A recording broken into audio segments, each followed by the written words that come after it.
Assalamualaikum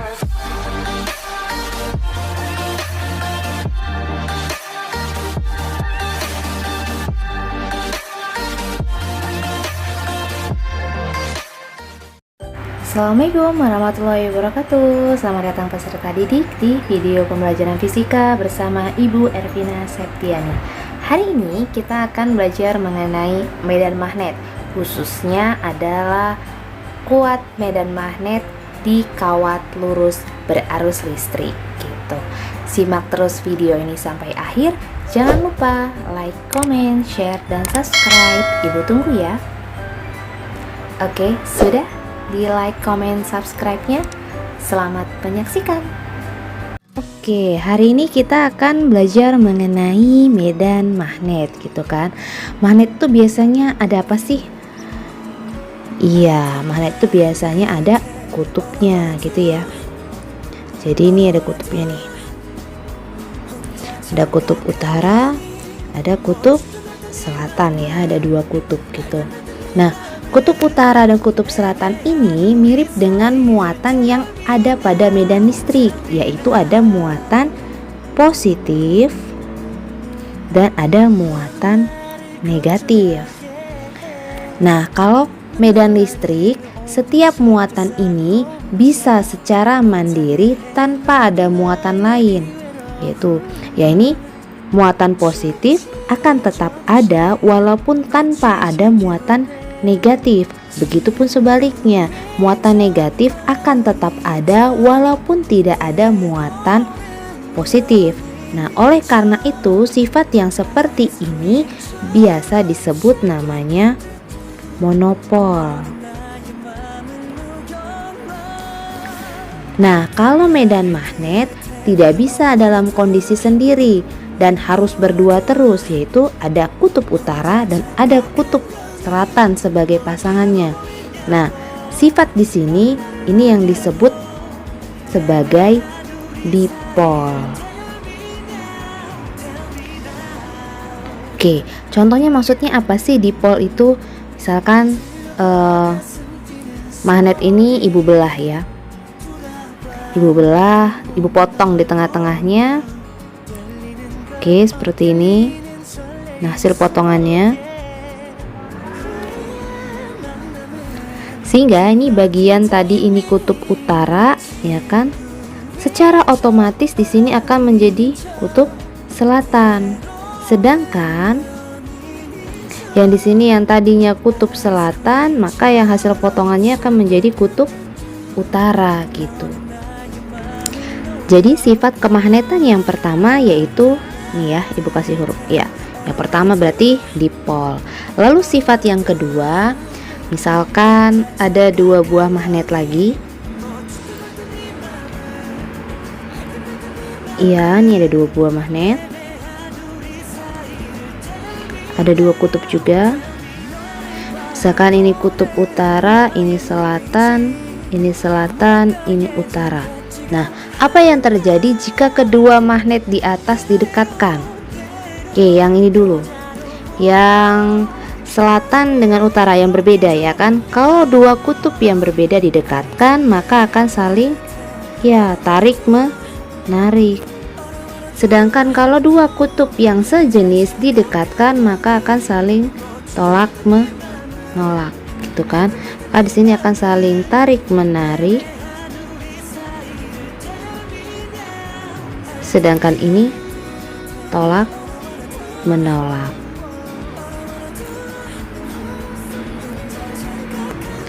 Oke, ini berarti ini sifat yang kedua ya. Ini sifat yang kedua. Lalu sifat yang ketiga, masalah arah nih. Nah, kalau pada medan listrik ya kan, arah gaya listriknya bagaimana kalau untuk muatan positif? Iya, saling mendorong keluar ya. Saling mendorong keluar. Seperti ini. Ya kan? Kalau muatan negatifnya saling mendorong masuk. Ya, seperti ini. Nah, kalau pada medan magnet seperti apa? Oke, ibu gambar lagi. Misalkan ini magnetnya.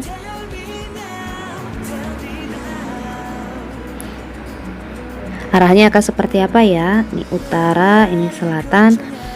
Nah, kalau medan magnet itu gaya magnetnya dari kutub utara ke kutub selatan seperti ini. Ya.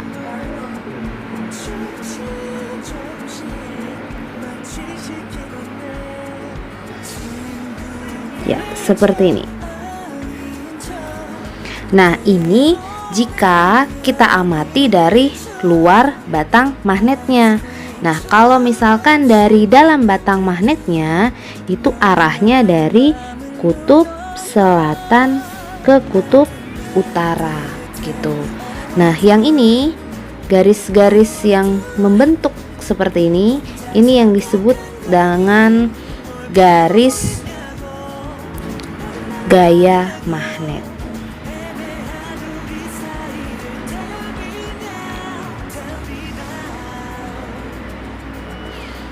Oke, gitu ya.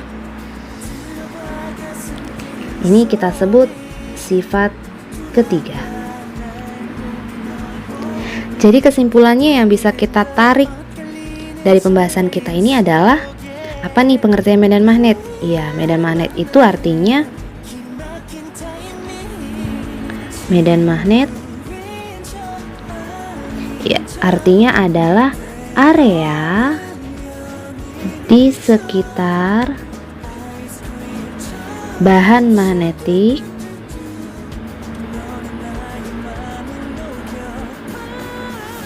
di mana gaya magnet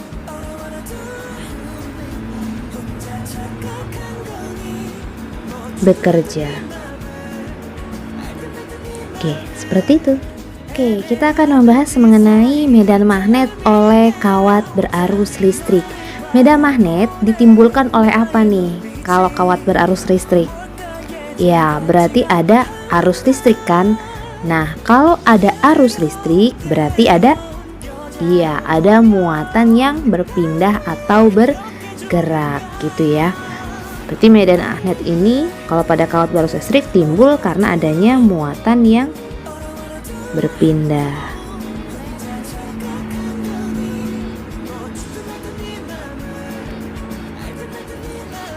Oke, kalau misalkan kita gambarkan nih, ada sebuah kawat berarus.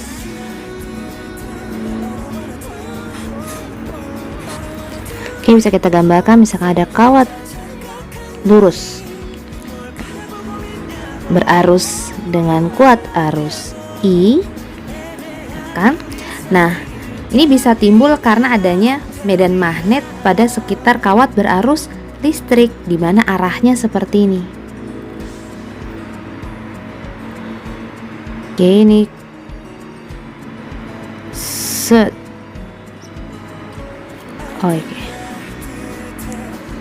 Oke, arahnya seperti ini. Nah, kalau medan magnet biasanya kita simbolkan dengan apa? Iya, dengan huruf B. Untuk memudahkan kita mencari arah arus listrik ataupun dibalik, misalkan mencari arah medan magnet, yaitu dengan menggunakan kaidah tangan kanan. Ini menggunakan namanya kaidah tangan kanan yang ibu gambar seperti ini. Oke, seperti ini. Jempol tangan kanan kita merepresentasikan arah arus listrik. Ya, seperti ini.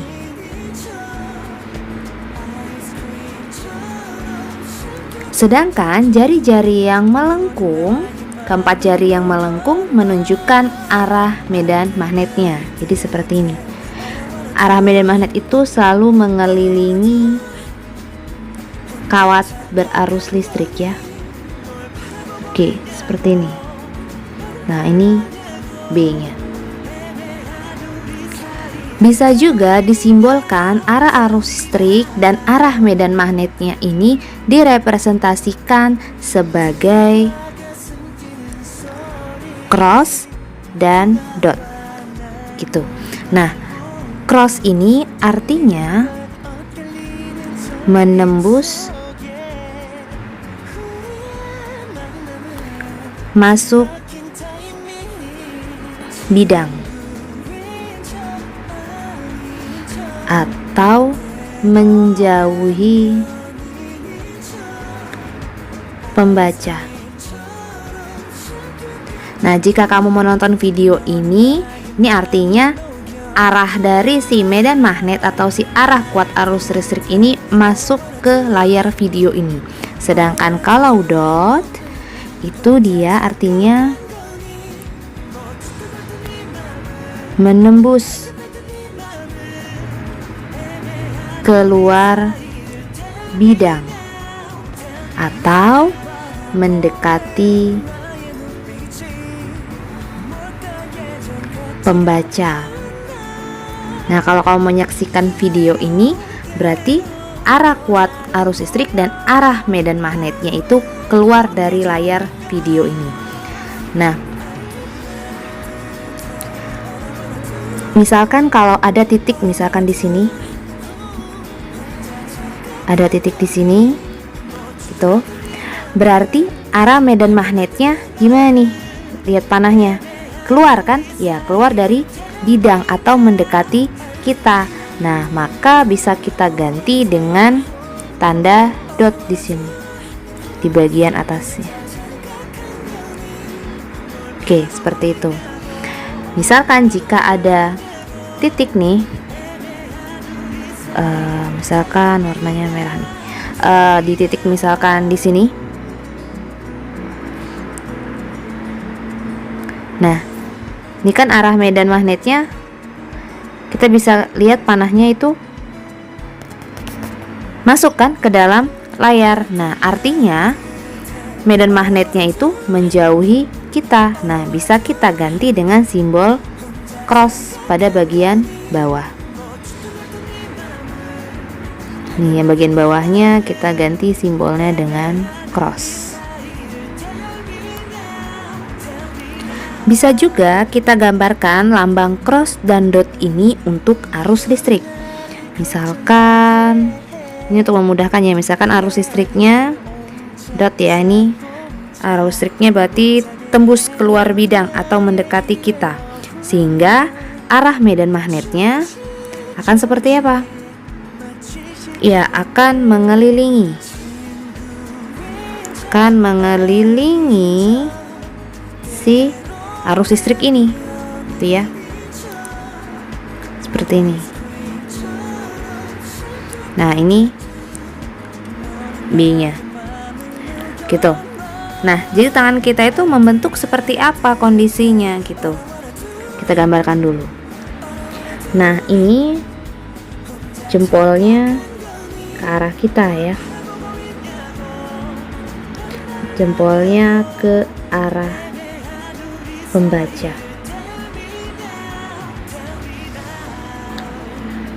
Arah medan magnet ini kan akumulasi dari banyak titik, makanya dia membentuk suatu lingkaran. Nah, coba kalau ibu tanya misalkan per titik nih, misalkan di sini. Nah, maka arah medan magnetnya seperti apa? Iya, akan seperti ini nih. Nah, ini arah medan magnetnya. Artinya apa? Dia tegak lurus dengan kuat arus listrik. Lalu misalkan di titik ini, nah, maka dia juga akan tegak lurus dengan kuat arus listriknya. Nah, ini B. Lalu misalkan seperti ini, titik ini misalkan, ya, dia akan ke sana juga, yang arahnya juga akan tegak lurus dengan arah kuat arus listriknya. Seperti itu. Sekarang titik sini, nanti dia medan magnetnya akan ke arah sana ya. Ya, yang tegak lurus dengan kuat arus listrik. Sekarang kita bahas mengenai kuat medan magnet. Sekarang kita gambar dulu sebuah kawat lurus berarus listrik. Ya, ini kuat arus listriknya I. Lalu arah medan magnetnya seperti apa nih?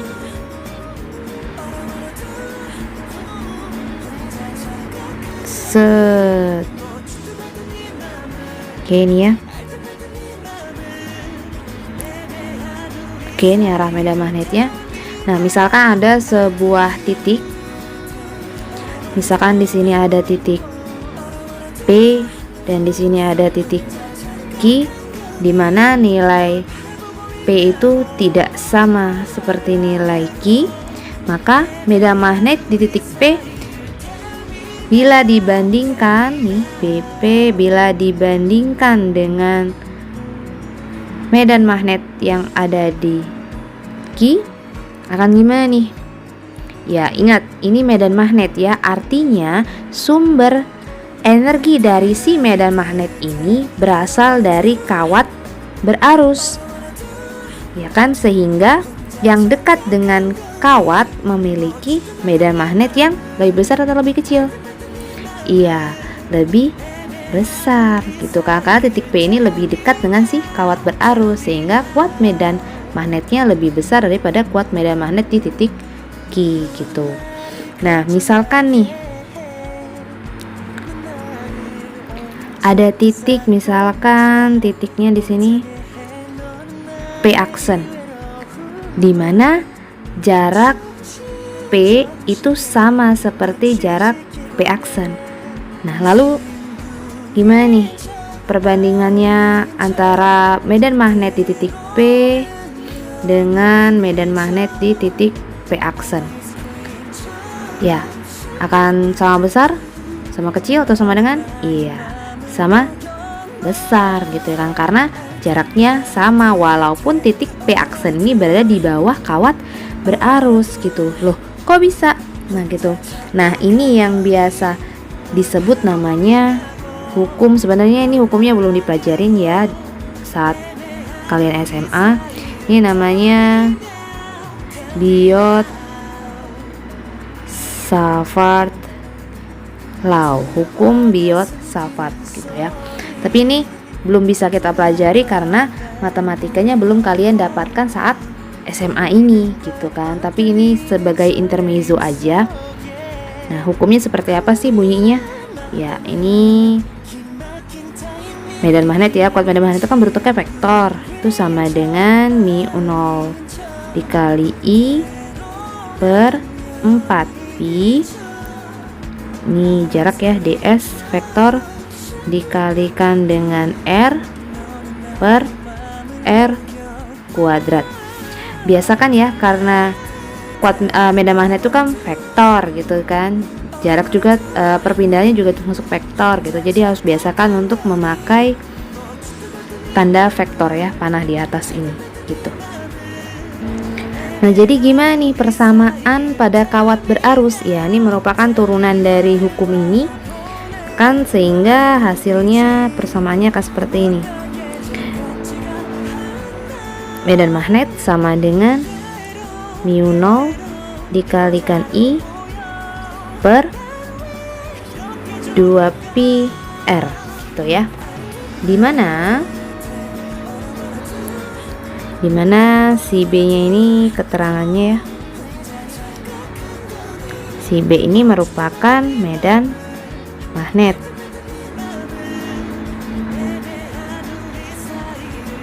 Satuannya apa? Tesla atau disimbolkan T. Lalu I ini disebut namanya kuat arus listrik.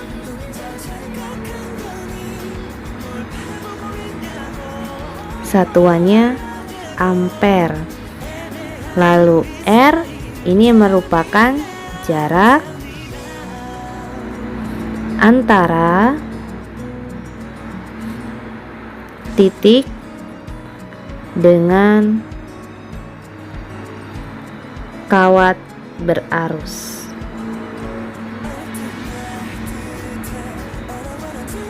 Satuannya meter.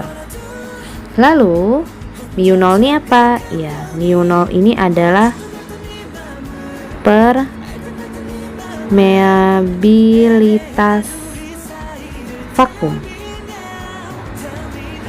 Ya, ini nilainya adalah 4pi kali 10 pangkat min 7 Weber per ampere meter gitu. Nah, kenapa ini bisa 2 PR ya kan? Nah, ini kenapa sih bisa 2 PR? Nah, ini menunjukkan bahwasannya ini adalah keliling lingkaran. Ya kan? Yang mana sih? Nah, yang ini. Ini kan bentuknya keliling lingkaran area ini. Karena sesuai dengan definisi kuat medan magnet yang merupakan area di mana medan magnet tersebut bekerja. Oke, perhatikan contoh soal di bawah ini. Kawat lurus berarus listrik menembus bidang kertas seperti pada gambar. Jadi kuat arusnya itu dilambangkan dengan cross. Cross itu artinya menembus bidang kertas atau menembus layar ini gitu kan. Berarti hal pertama yang kita cari adalah kemana arah medan magnetnya gitu ya. Arahkan jempol kalian masuk ke dalam layar, lalu perhatikan kemana arah 4 jari yang terlipat gitu ya. Berarti arah jari yang terlipat itu berarti arah medan magnetnya seperti ini ya kalau digambarkan. Dia dari atas menuju ke bawah gitu ya. Nah, nih. Nah, ini arah B-nya. Ya, ini arah B-nya. Gitu. Dia akan berputar mengelilingi, cuman dia dari atas ke bawah. Berarti kita udah tahu nih arahnya berarti ke bawah titik P gitu. Sekarang kita cari besarnya dulu dari si arah medan magnetnya gitu. Diketahui kuat arusnya itu 20 ampere dan jaraknya atau si R-nya 10 cm. Kita ubah dulu ke meter. Berarti 10 dibagi 100 ya kalau ke meter, atau 1 ini bisa dicoret ya. Jadi 1 kali 10 pangkat min 1 meter. Oke, mu nolnya itu adalah 4pi kali 10 pangkat min 7 Weber per ampere meter. Yang ditanya adalah besar dan arah medan magnet ya kan. Gitu. Ini sudah termasuk besar dan arah ya. Maka ibu tuliskan vektor. Oke. Kita tahu rumusnya B itu adalah mu 0 dikali I per 2πr. Ya, langsung aja. Jadi B sama dengan mu 0-nya 4pi kali 10 pangkat min 7. I-nya adalah 20 ampere per 2pi dikali R-nya 1 kali 10 pangkat min 1. Mana yang bisa kita hilangkan? Ya, ini ya, 4pi bagi 2pi dapat 2. Itu ya. Jadi B sama dengan agak kurang gede. Oke. 2 kali 20 hasilnya adalah 40 kali 10 pangkat min 7. Pangkat min satunya ini kan ini dibagi 1 udah bisa ya, 40 dibagi 1 ya 40 ya. 10 pangkat min satunya naik ke atas akan jadi pangkat positif. Jadi B sama dengan 40 kali 10 pangkat min 6 Tesla. Kalau kita sederhanakan menjadi 4 kali 10 pangkat min 5 Tesla. Gitu ya. Arahnya tadi udah jelas. Arahnya tadi ke bawah titik P. Ke bawah titik P gitu. Oke, perhatikan contoh soal di bawah ini. Kawat lurus berarus listrik menembus bidang kertas seperti pada gambar. Jadi kuat arusnya itu dilambangkan dengan cross. Cross itu artinya menembus bidang kertas atau menembus layar ini gitu kan. Berarti hal pertama yang kita cari adalah kemana arah medan magnetnya gitu ya. arahkan jempol kalian masuk ke dalam layar, lalu perhatikan kemana arah 4 jari yang terlipat, gitu ya. Berarti arah jari yang terlipat itu berarti arah medan magnetnya seperti ini ya kalau digambarkan. Dia dari atas menuju ke bawah, gitu ya. Nah, nih. Nah, ini arah B-nya. Ya, ini arah B-nya. Gitu. Dia akan berputar mengelilingi, cuman dia dari atas ke bawah. Berarti kita udah tahu nih, arahnya berarti ke bawah titik P gitu. Sekarang kita cari besarnya dulu dari si arah medan magnetnya gitu. Diketahui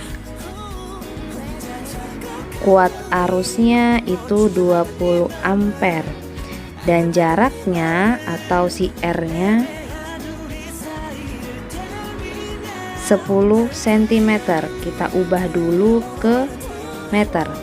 Berarti 10 dibagi 100 ya kalau ke meter, atau 1 ini bisa dicoret ya. Jadi 1 kali 10 pangkat min 1 meter.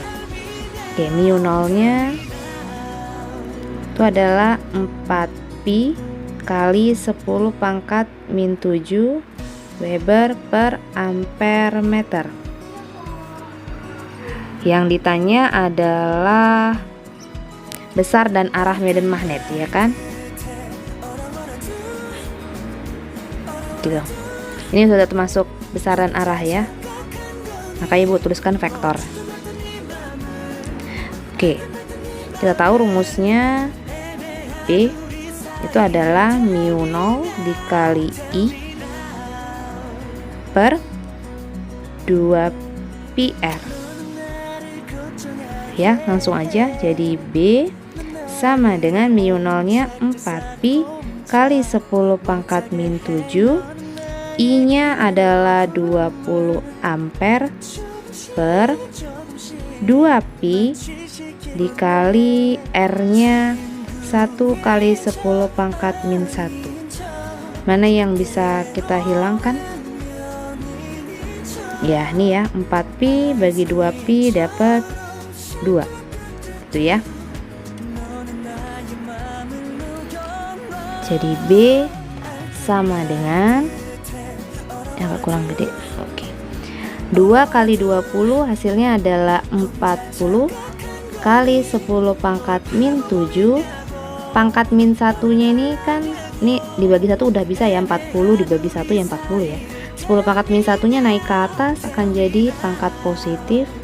Jadi B sama dengan 40 kali 10 pangkat min 6 Tesla. Kalau kita sederhanakan menjadi 4 kali 10 pangkat min 5 Tesla. Itu ya. Arahnya tadi udah jelas. Arahnya tadi ke bawah titik P.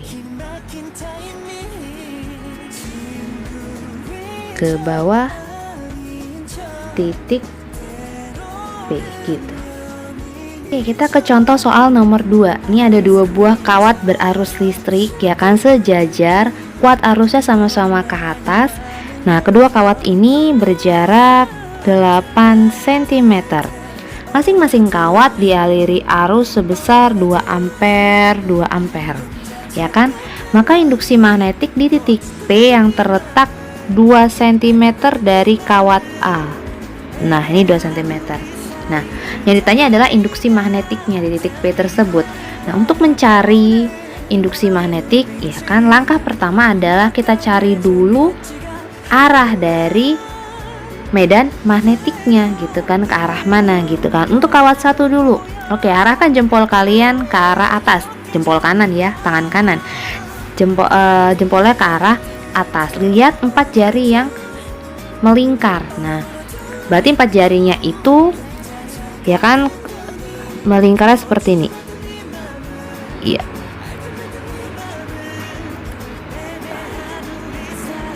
Nah, seperti ini ya.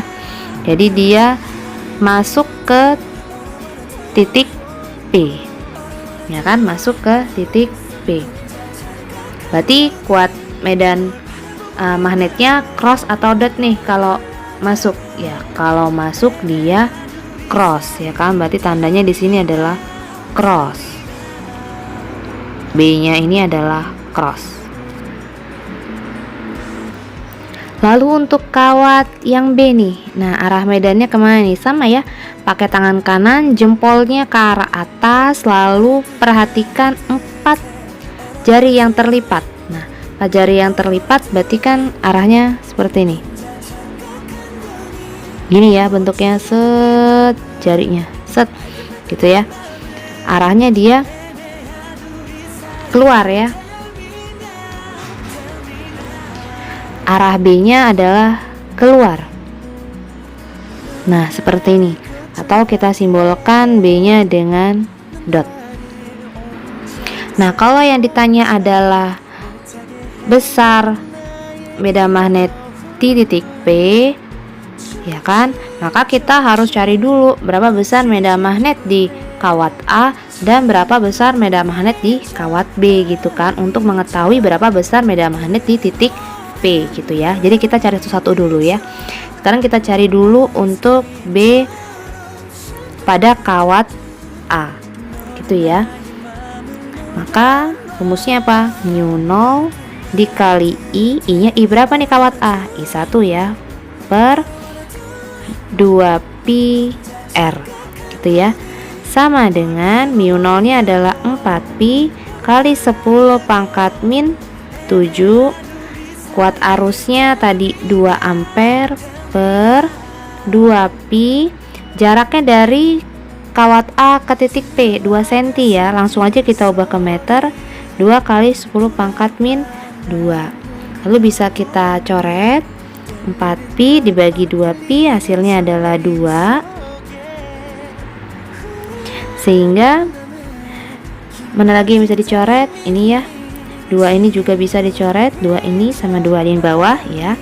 Sehingga menghasilkan 2 kali 10 pangkat min 7. 10 pangkat min 2 yang di bawah naikkan ke atas ya, jadi pangkatnya positif, sama dengan 2 kali 10 pangkat min 5 Tesla. Arahnya tadi kemana? Ya, arahnya adalah masuk bidang ya kan, maka tandanya tadi cross tadi ya kan. Lalu untuk kawat selanjutnya, kawat yang B, medan magnet di titik di kawat B gitu ya. Langsung aja nih rumusnya mu 0 dikali I nya pakai IB ya, IB I2 per 2pi R. Nah, R-nya itu jaraknya adalah nanti ya, jaraknya adalah dari kawat B ke titik P. Nah, kalau ini 8 cm berarti dari titik P ke kawat A aja 2 cm, berarti ini sisanya ya. Ini berarti 6 cm gitu ya. Berarti ini mu 0 nya adalah 4pi kali 10 pangkat min 7. Kuat arusnya tadi 2 per 2pi. R nya 6 cm, langsung aja ubah ke meter seperti itu ya. Mana yang bisa dicoret? Oke, ini 4pi 2pi hasilnya adalah 2. Lalu mana lagi bisa dicoret ya? Ini bisa dicoret nih, 2 sama 6 dapat berapa nih? 3 ya kan. Oke, jadi hasilnya adalah 2 per 3 kali 10 pangkat min 7 kali 10 pangkat min 2 nya naik jadi positif 2. Jadi sama dengan 2 per 3 kali 10 pangkat min 5 Tesla. Arahnya tadi kemana? Keluar ya, keluar bidang. Oke, kita udah dapat nih nilai masing-masing medan magnet pada kawat A dan kawat B, sehingga si medan magnet di titik P itu merupakan selisih dari medan magnet di kawat A dikurang dengan medan magnet di kawat B gitu. Jadi sama dengan 2 kali 10 pangkat min 5 dikurangkan 2/3 kali 10 pangkat min 5. Berapa nih? Pangkatnya sudah sama ya, sama-sama min 5. Bisa kita samakan penyebutnya ya. Karena ini 2 ini nggak ada penyebutnya, kita kasih penyebut 1 aja deh. Gitu kan. Jadi penyebutnya 1 sama 3 nih, bawahnya 1 sama 3. Berarti angka berapa yang bisa yang bisa membagi 1 dengan 3? Ya, 3 ya. Jadi 3 bagi 1, 3, 3 kali 2, 6. Ya kan? Lanjut ke sini. 3 bagi 3, 1 atau kali 2, 2. Jadi min 2. Pangkatnya turunkan aja, jangan dijumlah ya. Jadi 6 dikurang 2, 4/3 kali 10 pangkat min 5. Nah, kalau 4/3 ini kalau kita jadikan desimal, hasilnya adalah 1,3 kali 10 pangkat min 5 Tesla. Gitu.